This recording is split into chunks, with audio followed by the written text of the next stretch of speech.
E aí, será que o cannabis atrapalha a sua performance atlética? Vamos ver a seguir com alguns artigos que eu separei aqui. Mas antes, não se esqueça de deixar o seu like e se inscrever aí no canal para mais assuntos como esse. Um dos assuntos mais pedidos lá nas enquetes do Instagram. Cannabis versus treino. Será que interfere? Será que ajuda? Será que o quê? Então, eu fiz uma pesquisa aqui em base de dados. Eu usei só o PubMed, tá? Que eu achei que era o melhor aqui para a gente tratar do assunto. Então, eu coloquei os artigos em ordem de ano, tá?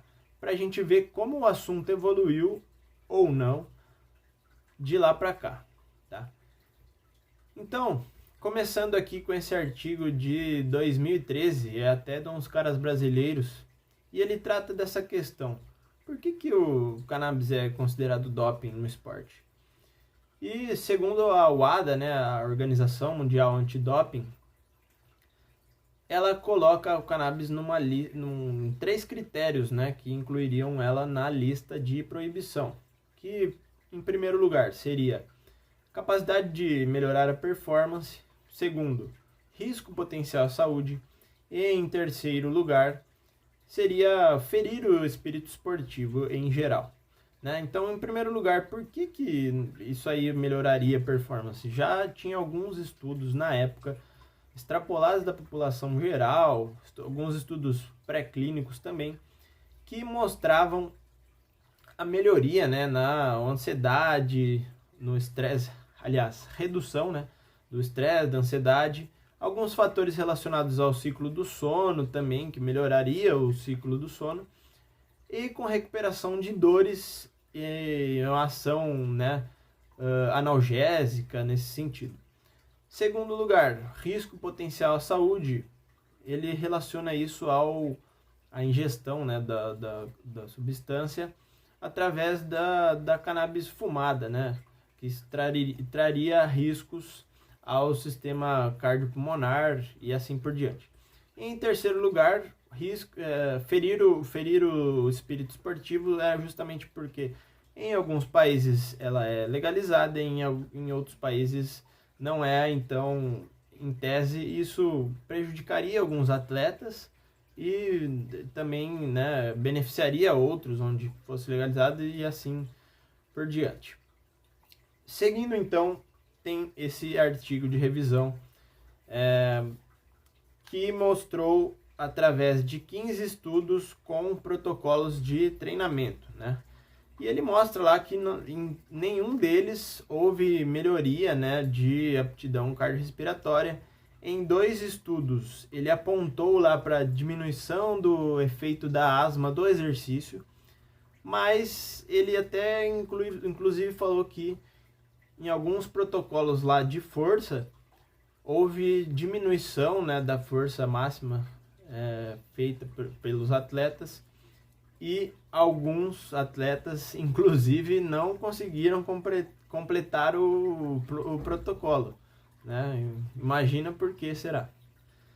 Continuando, então, artigo de 2018 fala que não há evidência direta em atletas, né? Continuando já corroborando com os outros artigos, falando que são dados extrapolados da população em geral, e também fala um pouquinho que esse efeito recuperativo, efeito ansiolítico, efeito analgésico, deve ter mais atenção no esporte. Também estava querendo relacionar essa questão para ver se o cannabis teria alguma influência sobre a redução ou, né, mudança hormonal, principalmente relacionado aos hormônios sexuais, aí como por exemplo a testosterona, que tem grande influência na performance atlética, né?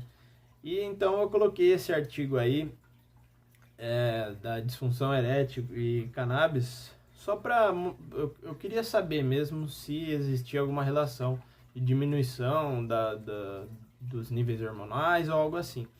Mas ele acabou, né, dando essa diminuição da função erétil justamente por causa de alguns fatores muito mais psicológicos do que fisiológicos, mas era meio que uma combinação de fatores psicológicos e fisiológicos, tá?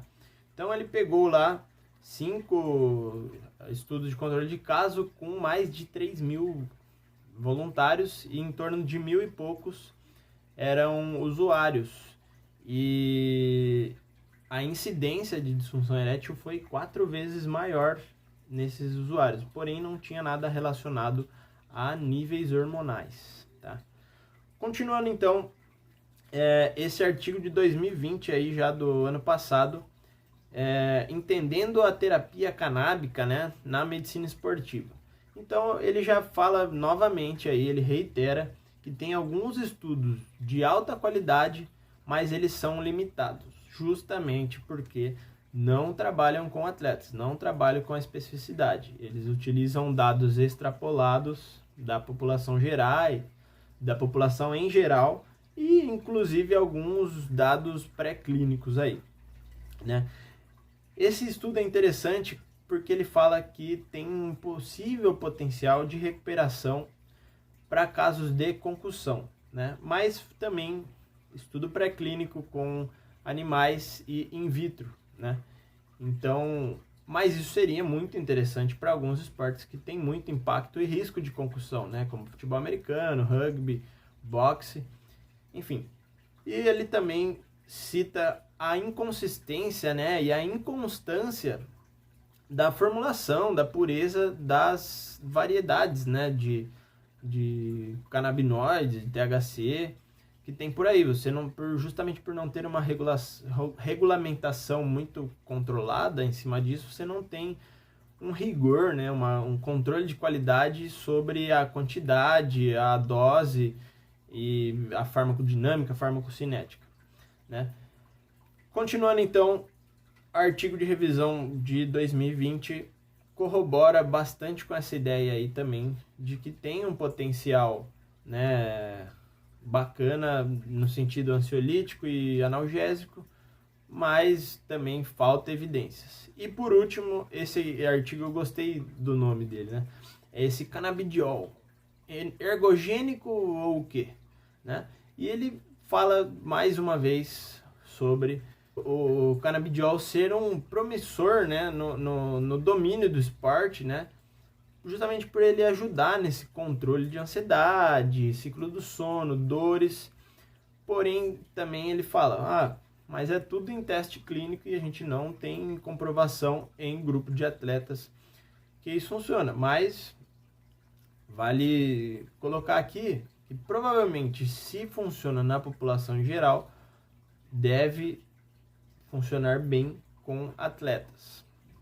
Para quem quiser, então, eu vou deixar todos esses artigos aqui na descrição e aí vocês podem dar uma conferida e, né, caso quiserem olhar aí, inclusive discutir comigo a respeito dos artigos, né? Então, não esqueça de comentar aí embaixo o que você achou sobre o assunto ou sua opinião, né? E também deixa o like, se inscreve no canal e nos vemos nos próximos.